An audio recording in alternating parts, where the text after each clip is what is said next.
Our scripture reading comes from the book of Genesis, chapter 41, verse 1 through 36.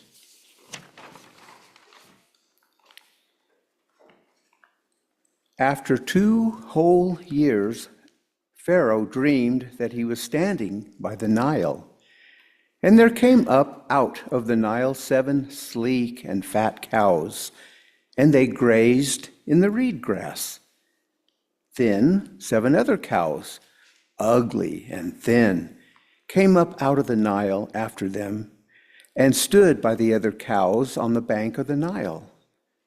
The ugly and thin cows ate up the 7 sleek and fat cows, and Pharaoh awoke. Then he fell asleep and dreamed a second time. 7 ears of grain, plump and good, were growing on the stalk. Then 7 ears, thin and blighted by the east wind, sprouted after them. The thin ears swallowed up the 7 plump and full ears. Pharaoh awoke, and it was a dream, and in the morning his spirit was troubled. So he sent and called for all the magicians of Egypt and all its wise men. Pharaoh told them his dreams, but there was no one who could interpret them for Pharaoh. Then the chief cupbearer said to Pharaoh, "I remember my faults today. Once Pharaoh was angry with his servants and put me and the chief baker in custody in the house of the captain of the guard. We dreamed on that same night, he and I, each having a dream with its own meaning. A young Hebrew was there with us, a servant of the captain of the guard.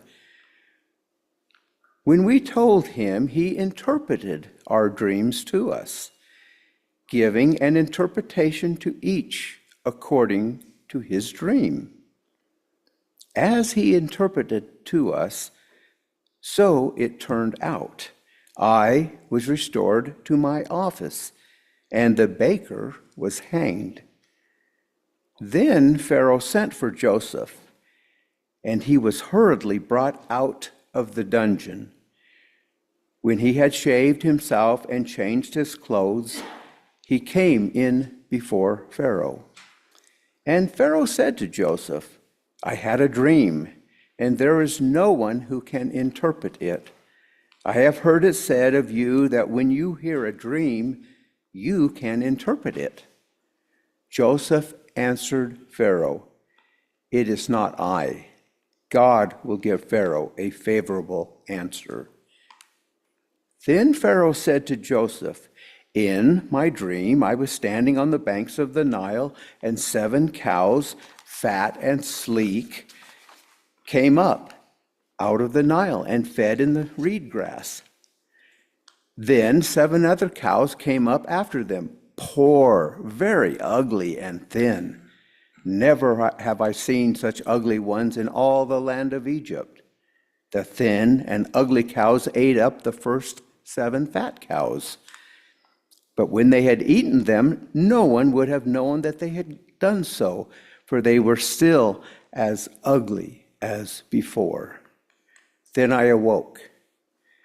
I fell asleep a second time, and I saw in my dream 7 ears of grain, full and good, growing on one stalk, and 7 ears withered, thin, and blighted by the east wind, sprouting after them. And the thin ears swallowed up the 7 good ears.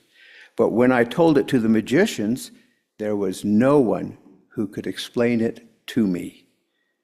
Then Joseph said to Pharaoh, Pharaoh's dreams are one and the same. God has revealed to Pharaoh what he is about to do. The 7 good cows are 7 years, and the 7 good ears are 7 years. The dreams are one.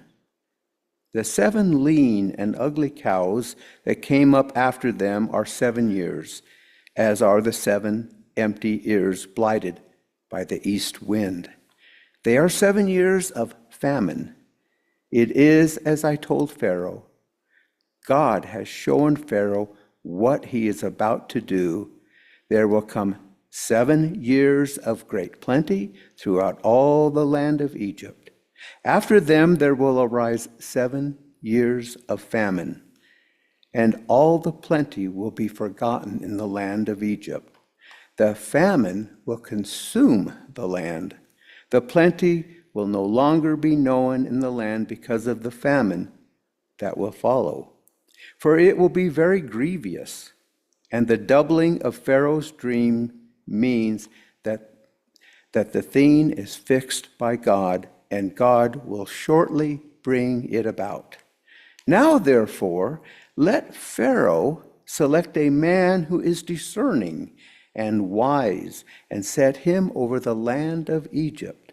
Let Pharaoh proceed to appoint overseers over the land and take 1/5 of the produce of the land of Egypt during the 7 plenteous years.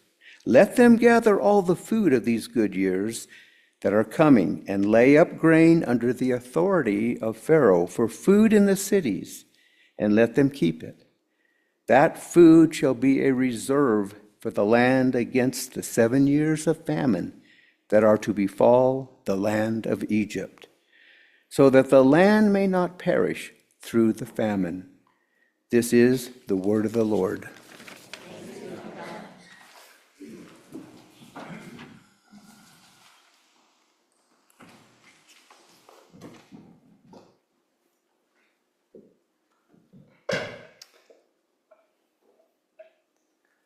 It's a long reading. Thankfully, the sermon is a little bit shorter, a little bit.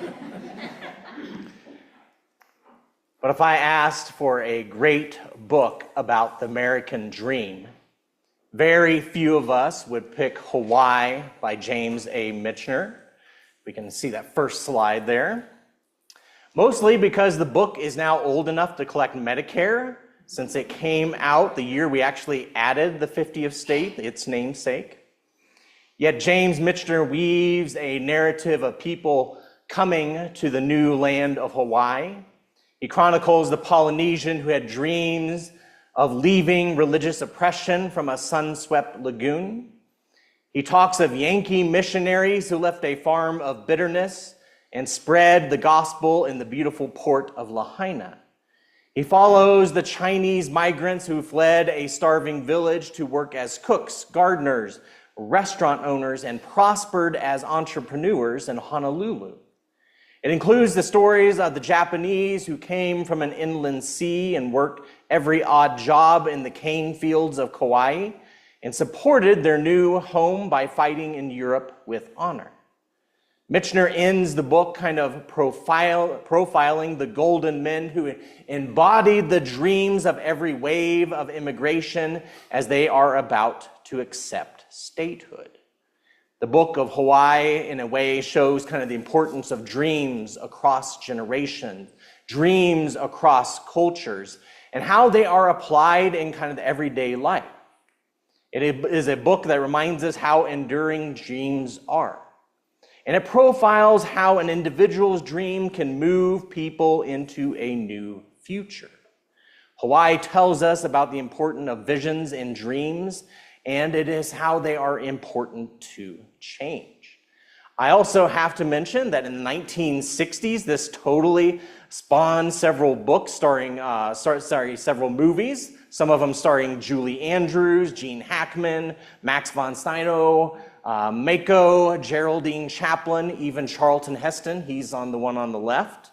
And that's how I kind of discovered that book in my 20s as I was getting ready to move from the Midwest to kind of the scary East Coast. And it was kind of interesting to see how even the dreams could be in our lives as well. And there are some parallels between Hawaii and Egypt. Both Egypt and Hawaii have kind of waves of immigration, or perhaps they have lots of visitors. Perhaps we have gone. Perhaps we know someone who has spent their honeymoon on Hawaii. And the River Nile had kind of its own beauty, but primarily kind of the draw to the River Nile was that if the floods were good, that all could eat. It was kind of a paradise in the middle of the desert. Egypt also has kind of this multicultural feel like Hawaii does. In Egypt, from the south came Nubians and Ethiopians. From North Africa came Carthaginians who were trading, and some would come by ship and some by caravan. From the north, Greeks would trade for grain, and from the east would come nomads and traders. And Hebrews were not unknown. In fact, even the first faithful chosen people, Abram and Sarai, sojourned in the land of Egypt. It was a place that had kind of this bustling, this kind of metropolitan, kind of this multicultural feel. And the River Nile, in its power, has life and death. That is why when Pharaoh, the ruler of Egypt, is having nightmares where he is standing by the River Nile, that people, not only the Pharaoh, take note. The ruler of Egypt is having these nightmares. The king is frightened, but so are the people around him. And so Pharaoh calls the magicians. Pharaoh even says to call the wise men to help, but they can't figure out what his dreams are. In fact, we have some echoes about the anxiety and the tension. We see this in the New Testament. In the Gospel of Matthew, the tyrant Herod is troubled, and all Jerusalem is troubled because what he hears from the wise men kind of troubles his heart. And we have kind of this, first scene of Pharaoh in Egypt is troubled because there is no one who can interpret the dream until our faithful cupbearer finally reminds or is reminded of his duty. And that's where we get kind of our second slide, where we have kind of this interesting dreams about cows and grains. And it is when this kind of cupbearer, remember he's kind of also the butler, and he's supposed to slide up to Pharaoh. He was supposed to tell Pharaoh about Joseph years ago. He finally kind of remembers, it clicks. And so this cupbearer slides up to Pharaoh and says, Pharaoh, I got a dream guy, which is natural. Now, ladies, I'm going to let you in on kind of a super secret that us dudes really just don't talk about a lot. We often have a guy for just about everything. For example, when my grandmother was complaining about the price of urns, and there's a side note, Kansas folks over 90 talk a lot about funeral homes and prices. It's just a thing. And it also turns out that urns, or at least the urns she was looking at, cost over $500 and upwards. And when my grandma quoted the price, I stopped her right there and said, I have an urn guy. Now, it was also, I have a few years on me. I'm in my middle age, so I have some wisdom. And it was very wise to tell her that my urn guy, I didn't tell that the urn guy is also my sauerkraut guy. You don't want to get those two confused. But that is kind of the difference between knowledge and wisdom. But it turns out that this butler's dream guy happens to be Joseph. Finally, the guy whose kind of one job was to whisper into Pharaoh's ear to remember or to remind people about Joseph, after a couple years, it finally concludes and he clicks and he reminds him about Joseph. So we soon find Joseph and he's sitting on stage, and it must be frightening. The only thing that Joseph knows is that if you make Pharaoh mad, you go to jail and you have about a 50% chance of dying. So Joseph kind of repeats his disclaimer. Even back then they had kind of a terms of service pop up. You get those on your computer all the time. So before Joseph gets started, he kind of makes him sign kind of a release that it is God, not Joseph, who gives the interpretation. So Pharaoh repeats the dream. By the way, in the Old Testament, there is a lot of repetition. And we see the image of cattle and ears. We see the kind of the fat cows and the skinny cows, the big grains, and then kind of the starving or the parched grains. And we see or hear that again. And Joseph interprets this as a warning from God, that there will be good news 7 years of plenty, but bad news is that it will be followed by 7 years of famine. Famine so bad that you won't even remember the goodness of those 7 years. More importantly, that this is set. There is no changing God's mind on this one. It is going to happen. You better get ready. And thankfully, Joseph also offers a solution of giving over a fifth of all the land's produce to safeguard the world from famine. He also advises that Pharaoh give a person authority to do this in Pharaoh's name, which we will see Joseph kind of rise to prominence in his own Egyptian dream. Perhaps for years after it, when people were talking about their kids sloughing off in class a little bit, like, look at Joseph, that guy started as a slave and now he is on, kind of the fast track and things are going well. And we will look at that in the next several weeks.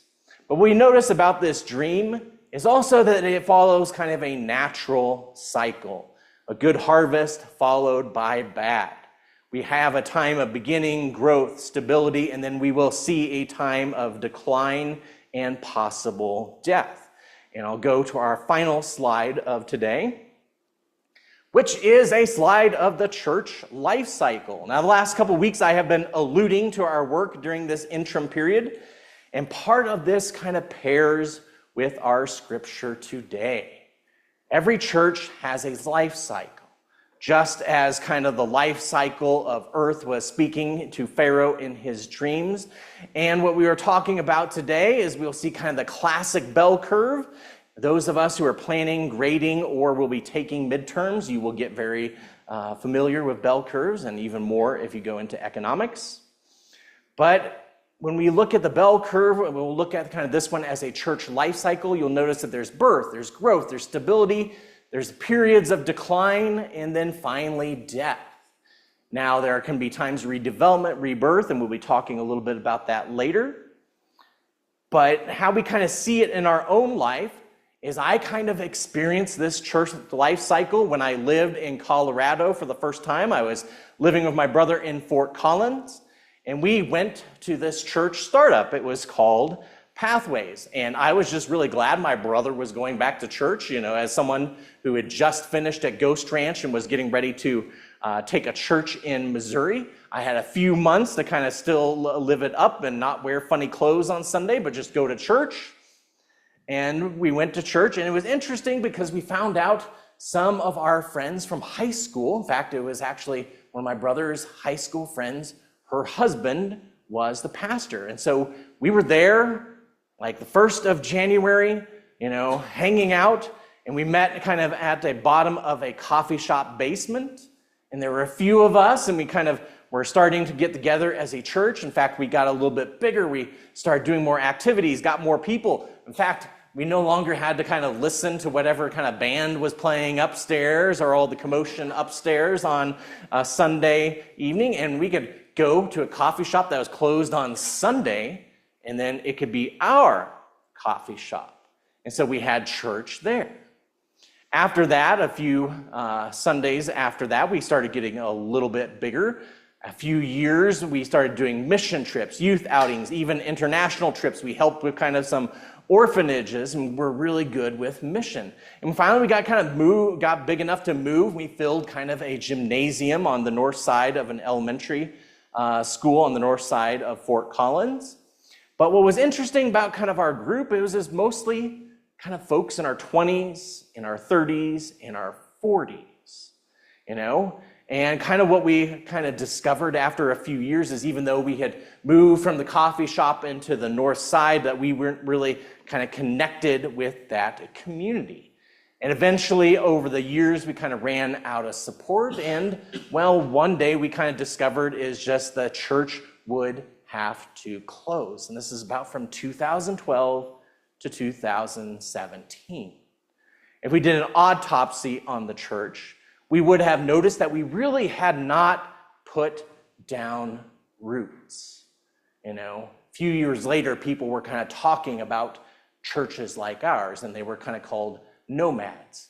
Essentially, what we were doing is back in kind of the early 2000s, 2010s, as people in their 20s, our 30s, and our 40s, we would go to these new church startups, but it was much like had we done in youth, where we'd go to our friends' youth group and we'd move forever, but we never put down roots.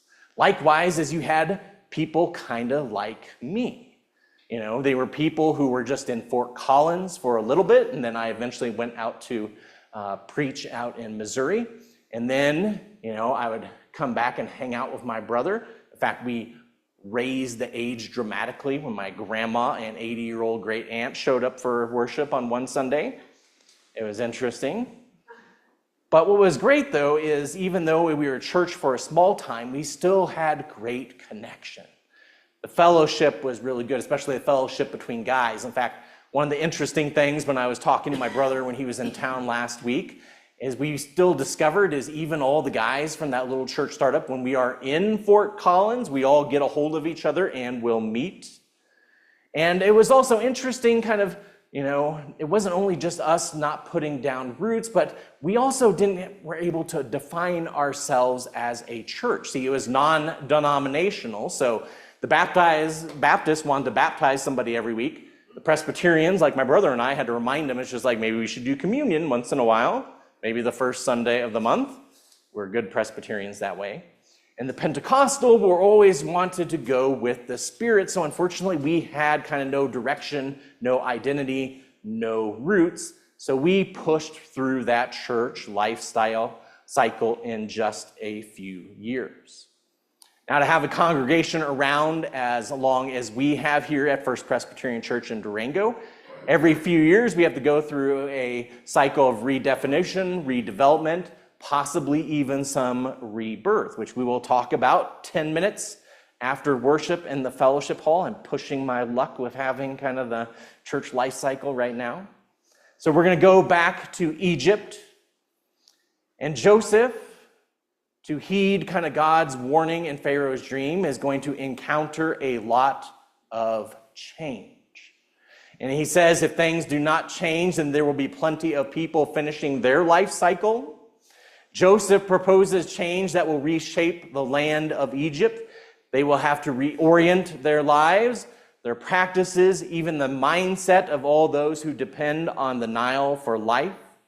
And there will be a steep penalty of failure, but if this works, the course of history will be altered and lives will change. And we will talk about change and all the change that is coming in the next few weeks. Now, in the church, one of the ways that we kind of reorient, update our faith is through the celebration of the sacraments. Today also happens to be a World Communion Sunday, where across the world, beyond divisions of denomination and language, we celebrate with the common elements, the grain that makes bread. We lift up a cup and we remember the promises of God, and we know that not all cupbearers remember their promises. We still have to stick it to the butler there a little bit. But the promises of God are also that we have to be aware that life is temporary. But throughout all the change, that the God of dreams is still active, that the promises of old are still true. And we get to be part of that here and now, and hopefully in years to come. So let us prepare again to meet our Lord in our sacrament. And our hymn of preparation will be I Come with Joy, hymn number 507.